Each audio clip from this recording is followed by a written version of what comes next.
ಮೈಸೂರಿನ ಜೂನಿಯರ್ ಮಹಾರಾಜ ಕಾಲೇಜಿನಲ್ಲಿಂದು ಆಯೋಜಿಸಿದ್ದ ಮುಮ್ಮಡಿ ಕೃಷ್ಣರಾಜ ಒಡೆಯರ್ ಅವರ 226ನೇ ಜಯಂತಿ ಕಾರ್ಯಕ್ರಮಕ್ಕೆ ವಿಧಾನ ಪರಿಷತ್ ಸದಸ್ಯ ಎನ್ ಮಂಜೇಗೌಡ ಚಾಲನೆ ನೀಡಿದರು. ಕರ್ನಾಟಕ ಸೇನಾಪಡೆಯ ಅಧ್ಯಕ್ಷ ಲೋಕೇಶ್ ಗೌಡ, ನಟ ಜಯಪ್ರಕಾಶ್ ಸೇರಿದಂತೆ ಹಲವು ಕನ್ನಡ ಪರ ಹೋರಾಟಗಾರರು ಉಪಸ್ಥಿತರಿದ್ದರು.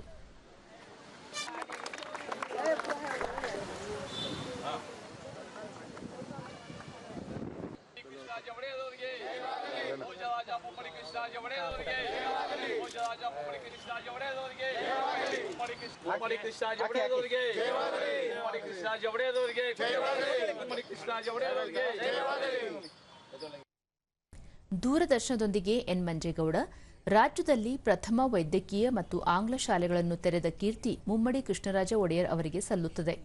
ಸಾಹಿತಿಯೂ ಆದ ಅವರು 59 ಕೃತಿಗಳನ್ನು ಹೊರತಂದಿದ್ದು, ಕಲೆ, ಸಾಹಿತ್ಯ ಮತ್ತು ಸಂಸ್ಕೃತಿಗೆ ಹೆಚ್ಚಿನ ಪ್ರೋತ್ಸಾಹ ನೀಡಿದ್ದರು. ರಾಜ್ಯದ ಅಭಿವೃದ್ಧಿಗೆ ಅವರ ಕೊಡುಗೆ ಅಪಾರ ಎಂದರು.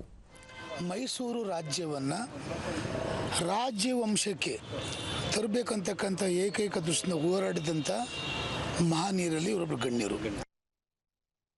ಲೋಕೇಶ್ ಗೌಡ, ಮುಮ್ಮಡಿ ಕೃಷ್ಣರಾಜ ಒಡೆಯರ್ ಅವರು ಎಲ್ಲರಿಗೂ ಸಮಾನ ವಿದ್ಯಾಭ್ಯಾಸ ದೊರೆಯಬೇಕು ಎಂಬ ಸದುದ್ದೇಶದಿಂದ ಹಿಂದುಳಿದ ವರ್ಗದ ಮಕ್ಕಳ ಶಿಕ್ಷಣಕ್ಕೆ ಹೆಚ್ಚಿನ ಪ್ರೋತ್ಸಾಹ ನೀಡಿದ್ದರು. ಸ್ವಾತಂತ್ರ್ಯ ಪೂರ್ವದಲ್ಲಿ ಮೀಸಲಾತಿ ನೀಡುವ ಮೂಲಕ ಶೋಷಿತ ಸಮುದಾಯಗಳಿಗೆ ನ್ಯಾಯ ಒದಗಿಸುವ ಕೆಲಸ ಮಾಡಿದ್ದರು ಎಂದರು. ವಿದ್ಯುತ್ ಅನ್ನು ನಮ್ಮ ಬೆಂಗಳೂರಿಗೆ ಕೆಜಿಎಫ್ ಕೊಟ್ಟದಿರ್ಬೋದು. ಈ ರೀತಿ ಬರೀ ಹಲವಾರು ಕೊಡುಗೆಗಳನ್ನ ನಮ್ಮ ಮೈಸೂರು ಮಹಾರಾಜದಿಂದ ಇಲ್ಲ ಇರ್ತಿದ್ರೆ ನಮ್ಮ ಈ ಮೈಸೂರು ಹಳೆ ಭಾಗ ಏನಿದೆ ಬಹಳ ನಾವು ಕಷ್ಟದಲ್ಲಿರಬೇಕಾಗೋದು. ಜಯಪ್ರಕಾಶ್, ಮುಮ್ಮಡಿ ಕೃಷ್ಣರಾಜ ಒಡೆಯರ್ ಅವರು ಅಭಿವೃದ್ಧಿಯ ಹರಿಕಾರ, ಜನೋಪಯೋಗಿ ಯೋಜನೆಗಳನ್ನು ಅನುಷ್ಠಾನಗೊಳಿಸಿದ್ದಾರೆ. ಅವರ ಜೀವನ ಚರಿತ್ರೆ ಕುರಿತು ರಾಜ್ಯ ಸರ್ಕಾರ ಶಾಲಾ ಪಠ್ಯಪುಸ್ತಕದಲ್ಲಿ ಅಳವಡಿಸಬೇಕು ಎಂದು ಅಭಿಪ್ರಾಯಪಟ್ಟರು. ಅಭಿವೃದ್ಧಿಯ ಹರಿಕಾರ ಅಂದ್ರೆ ತಪ್ಪಾಗಲಾರದು. ಆ ಕಾಲದಲ್ಲಿ ಅಂತ ಒಂದು ಅಭಿವೃದ್ಧಿಯನ್ನ ಮಾಡಿದಂಥವರು ರಾಜ್ಯದಲ್ಲಿ, ದೇಶದಲ್ಲಿ ಏನೇನು ಪ್ರಥಮ ಬಾರಿಗೆ ತರಬಹುದು, ಎಲ್ಲ ಕ್ಷೇತ್ರದಲ್ಲೂ ಕೂಡ ಅದು ತಂದವರು ಅವ್ರಿಗೆ ಕೀರ್ತಿ ಬರುತ್ತೆ.